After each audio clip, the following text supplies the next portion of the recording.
প্রিয় দর্শক বন্ধুগণ নমস্କାର। আসিଅছি নূতন আপডେଟ୍ ନେଇ, ଯାହାକି ଆପଣମାନେ ଦେଖିବା ନିହାତି ଦରକାର। ଓଡ଼ିଶାର ପାଣିପାଗ ବିଷୟରେ ବଙ୍ଗୋପସାଗରରେ ସୃଷ୍ଟି ହୋଇଥିବା ଲଘୁଚାପ ଏବଂ ପ୍ରବଳ ଶୀତ ଡରାଉଛି ଓଡ଼ିଶା ଜିଲ୍ଲାବାସୀମାନଙ୍କୁ। ଦର୍ଶକ ବନ୍ଧୁଗଣ, 27ରୁ 1 ତାରିଖ ଯାଏ 5 ଦିନ ପ୍ରବଳ ବର୍ଷା ହେବ। ଦକ୍ଷିଣ ଭାରତରେ ଶ୍ରୀଲଙ୍କା ଠାରୁ ଆନ୍ଧ୍ରପ୍ରଦେଶର ଓଡ଼ିଶା ସୀମା ପର୍ଯ୍ୟନ୍ତ କିନ୍ତୁ ପ୍ରବଳ ବର୍ଷା ହେବାର ସମ୍ଭାବନା ଅଛି। କିନ୍ତୁ ଓଡ଼ିଶାରେ ପାଗ ଶୁଖିଲା ରହିବ, ମେଘୁଆ ପାଗ ରହିବ। ଦକ୍ଷିଣ ଓଡ଼ିଶାର କିଛି ଜିଲ୍ଲାମାନଙ୍କରେ ମେଘୁଆ ପାଗ ରହିବ ବୋଲି ଅନୁଭବ କରାଯାଉଅଛି। ଦର୍ଶକ ବନ୍ଧୁ, ଦକ୍ଷିଣ ଉପକୂଳବର୍ତ୍ତୀ ଓଡ଼ିଶାରେ ପାଗ ମେଘୁଆ ରହିପାରେ ବୋଲି ଅନୁମାନ କରାଯାଉଅଛି, କାରଣ ବଳ ଗୋଟାଉଛି ଡିଟୁଆ। ଦର୍ଶକ ବନ୍ଧୁ, ଓଡ଼ିଶାରେ ଏହାର ପ୍ରଭାବ ରହିବା ସମ୍ଭାବନା ଖୁବ୍ କମ୍। ବାତ୍ୟା ପ୍ରଭାବରେ ଶ୍ରୀଲଙ୍କା ସହ ତାମିଲନାଡୁ, ପଣ୍ଡୁଚେରୀ ଏବଂ ଦକ୍ଷିଣ ଆନ୍ଧ୍ରପ୍ରଦେଶ ଉପକୂଳ ପ୍ରବଳ ବର୍ଷା ହେବ।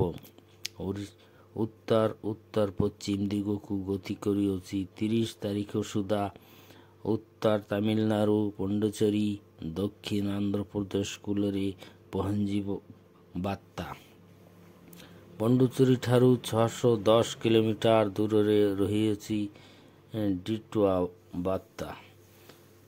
ଦର୍ଶକ ବନ୍ଧୁଗଣ, ଦକ୍ଷିଣ ପୂର୍ବ ଦିଗରେ ଚେନ୍ନାଇ ଠାରୁ 700 କିଲୋମିଟର ଦୂରରେ ଅଛି ଏହି ଡିଟୁଆ ସାଇକ୍ଲୋନ। ଦର୍ଶକ ବନ୍ଧୁ, ଏହା ଥିଲା ପାଣିପାଗ ବିଷୟରେ ଖବର। ଏବେ ଦେଖିବା ଶୀତ ବିଷୟରେ କ'ଣ ସବୁ ଆପଡେଟ୍ ଦେଇଅଛି IMD। ଦର୍ଶକ ବନ୍ଧୁଗଣ, ଭିଡ଼ିଓଟିକୁ ସମ୍ପୂର୍ଣ୍ଣ ଭାବରେ ଦେଖିବେ। ନିଜର ଭାଇ ମନେକରି ଗୋଟେ ଲାଇକ୍ କମେଣ୍ଟ କରିବେ ଏବଂ ଭଲ ଲାଗିଲେ ସବସ୍କ୍ରାଇବ୍ କରିବେ ଏବଂ ବେଲ୍ ଆଇକନ୍ଟିକୁ ଅନ୍ କରି ରଖିବେ, ଯାହାକି ସର୍ବପ୍ରଥମେ ଆପଣଙ୍କ ପାଖରେ ଭିଡ଼ିଓଟି ପହଞ୍ଚିଯିବ। ଏବେ ଜାଣିବା ଶୀତ ବିଷୟରେ, ଯାହାକି ଓଡ଼ିଶାର 4ଟି ଜିଲ୍ଲାରେ ପ୍ରବଳ ଶୀତ ଏବଂ କୁହୁଡ଼ି ୟେଲୋ ଆଲର୍ଟ ଜାରି ହୋଇଅଛି। ଓଡ଼ିଶା ରାଜ୍ୟର ସବୁ ଜିଲ୍ଲାରେ ଶୀତ ଅନୁଭୂତ ହେଉଅଛି। ସବୁଠାରୁ ବେଶୀ ଶୀତ ଅନୁଭୂତ ହେଉଥିବା ଜିଲ୍ଲାଗୁଡ଼ିକ ହେଲା ସୁନ୍ଦରଗଡ଼, ଝାରସୁଗୁଡ଼ା, କନ୍ଧମାଳ ଏବଂ କୋରାପୁଟ। ପ୍ରତିଦିନ ରାତିରେ ତାପମାତ୍ରା 2ରୁ 3 ଡିଗ୍ରୀ କମିବ ଏବଂ ଆଗାମୀ 2ରୁ 3 ଦିନ ହାଡ଼ଭଙ୍ଗା ଶୀତ ଅନୁଭବ ହେବ ବୋଲି ଅନୁମାନ କରାଯାଉଅଛି।